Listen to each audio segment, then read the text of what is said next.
तो भैया ये 16वें नंबर के महान्यायवादी बने हैं। किसको रिप्लेस किया है? के वेणुगोपाल को रिप्लेस किया है। ठीक है, महान्यायवादी की बात करेंगे तो ये देश का प्रथम विधि अधिकारी होता है। ठीक है, यानी कि ये केंद्र सरकार का वकील होता है। ठीक है, और हम बात करें कि किस अनुच्छेद में महान्यायवादी की नियुक्ति का प्रावधान है, तो अनुच्छेद 76 में। ठीक है, महान्यायवादी की नियुक्ति करी जाती है राष्ट्रपति के द्वारा। इसी क्रम में देश के सॉलिसिटर जनरल ऑफ इंडिया होते हैं। तो देश के वर्तमान में सॉलिसिटर जनरल ऑफ इंडिया कौन है? करेक्ट आंसर हो जाएगा दोस्तों ऑप्शन बी, तुषार मेहता है। अच्छा, देश का प्रथम विधि अधिकारी जो है वो होता है महान्यायवादी। कौन होता है?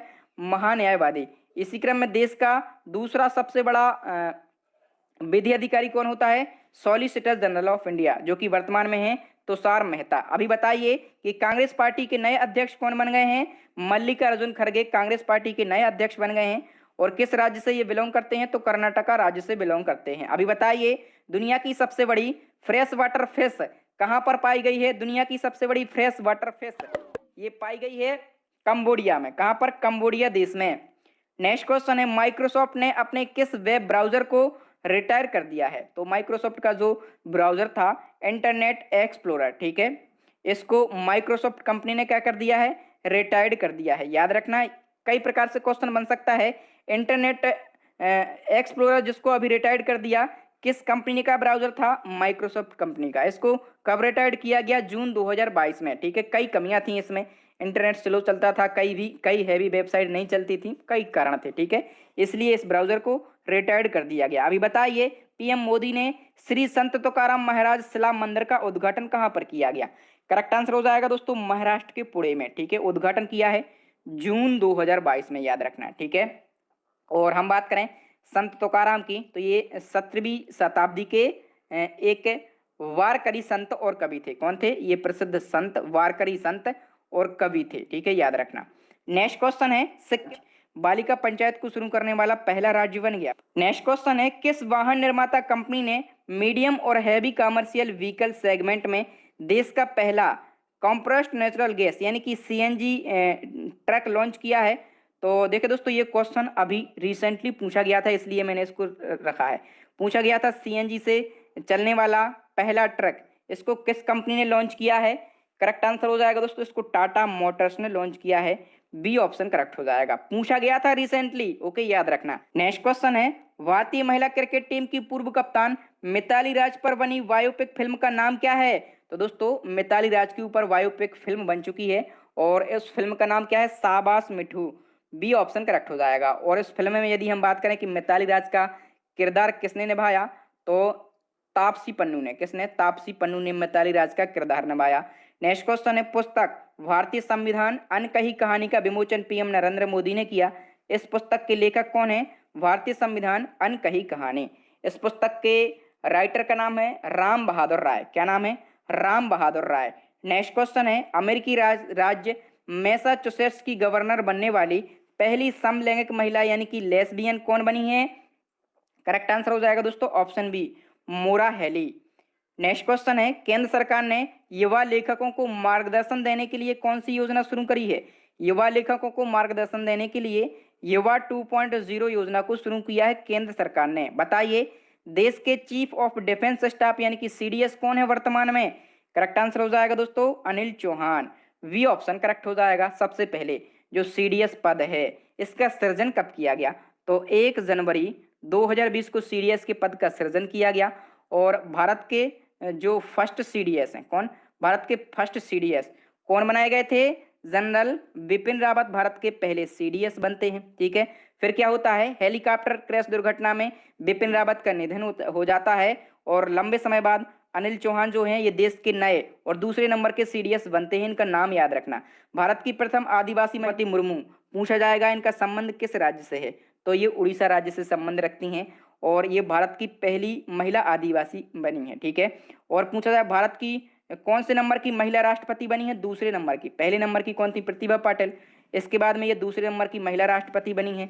और राष्ट्रपतियों के क्रम में पूछा जाए कि ये कौन से नंबर की राष्ट्रपति बनी है? 15वें नंबर की राष्ट्रपति बनी है। ठीक है, और इन्होंने किसको रिप्लेस किया है? तो इन्होंने रामनाथ कोविंद का स्थान लिया है। ठीक है, रामनाथ कोविंद का इन्होंने स्थान लिया है। और इन्होंने किसको हराया है? विपक्ष के नेता यशवंत सिन्हा को। किसको हराया है?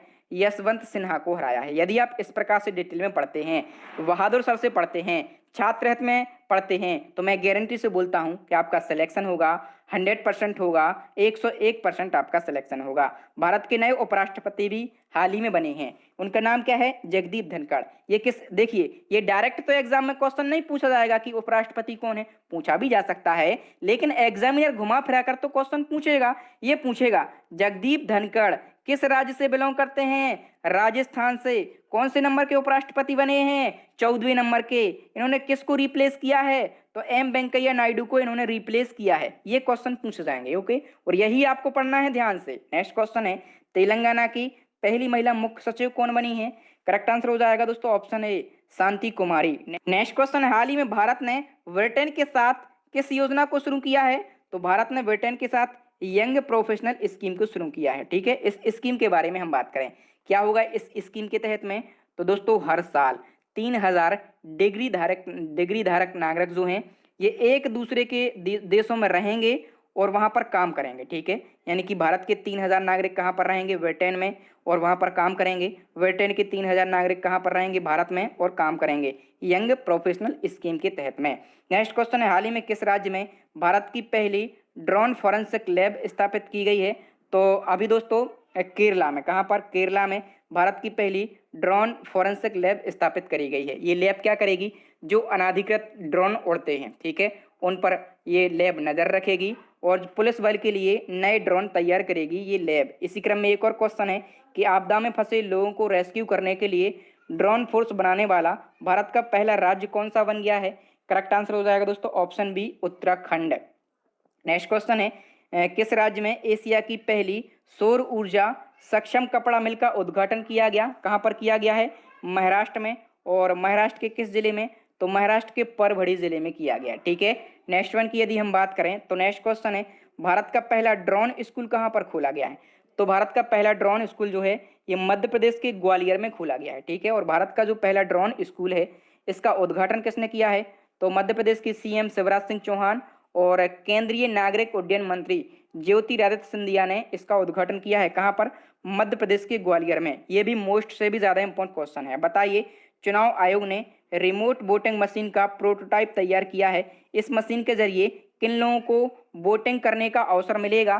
करेक्ट आंसर हो जाएगा दोस्तों अन्य राज्यों में प्रवास करने वाले वोटरों को वोट डालने का मौका मिलेगा रिमोट वोटिंग मशीन के माध्यम से। और डिटेल की बात कर लेते हैं तो ये जो रिमोट वोटिंग मशीन बनाई गई है इसको भारत इलेक्ट्रॉनिक लिमिटेड और electronics corporation of India limited ने मिलकर तैयार किया है। इस मशीन का नाम रखा गया है रिमोट इलेक्ट्रॉनिक वोटिंग मशीन, और इस मशीन के जरिए अन्य राज्यों में प्रवास कर रहे लोगों को वोटिंग डालने का अवसर दिया जाएगा। नेक्स्ट हमारा क्वेश्चन है, हाल ही में किस कंपनी को वारबी महारत्न कंपनी का दर्जा दिया गया? मोस्ट इंपॉर्टेंट क्वेश्चन है। वारबी महारत्न कंपनी का दर्जा जो है ये आरईसी लिमिटेड कंपनी के लिए दिया गया है। ए ऑप्शन करेक्ट हो जाएगा। वर्तमान में कितनी महारत्न कंपनी हो गई हैं? 12 महारत्न कंपनी हो गई वर्तमान में, और 12वीं महारत्न कंपनी बनी है आरईसी लिमिटेड। तो कंप्लीट फैक्टों को हम डिस्कस कर लेते हैं। अक्टूबर 2022 में केंद्र सरकार ने आरईसी लिमिटेड को महारत्न कंपनी का दर्जा दिया था। इसी के साथ में महारत्न कंपनियों की संख्या हो जाती है 12। अच्छा, आरईसी लिमिटेड 12वीं महारत्न कंपनी बनी है ना, तो इससे डिटेल पूछी जा सकती है। इसका फुल फॉर्म पूछा जा सकता है रूरल इलेक्ट्रिफिकेशन कॉरपोरेशन लिमिटेड, इसका फुल फॉर्म होता है। ये कंपनी पूरे देश में बिजली क्षेत्र में विकास पर ध्यान केंद्रित करती है और ये विद्युत मंत्रालय के अधीन कार्यरत है। स्थापना 1969 में, हेडक्वार्टर न्यू दिल्ली में। इसके अध्यक्ष और प्रबंध निदेशक यानी कि इसके वर्तमान में सीएमडी कौन है? विवेक देवांग इसके वर्तमान में सीएमडी हैं। यदि आप इस प्रकार से पढ़ लेते हैं तो मैं गारंटी से बोल सकता हूं आपका सिलेक्शन 100% होगा। और आपको इस प्रकार से बिल्कुल डिटेल में line to line fact to fact कहां पर पढ़ने को मिलेगा? फ्री एजुकेशन यूट्यूब चैनल पर। ठीक है, और फ्री एजुकेशन को चुनाव आयोग का नेशनल आइकन बनाया गया है। यदि आपने मेरा पूरा वीडियो बहुत ही अच्छे से देखा है, जब मैंने बताया था कि अभी भारतीय चुनाव आयोग ने बिहार राज्य का जो आइकन है ये मैथिली ठाकुर के लिए बनाया है। किसके लिए?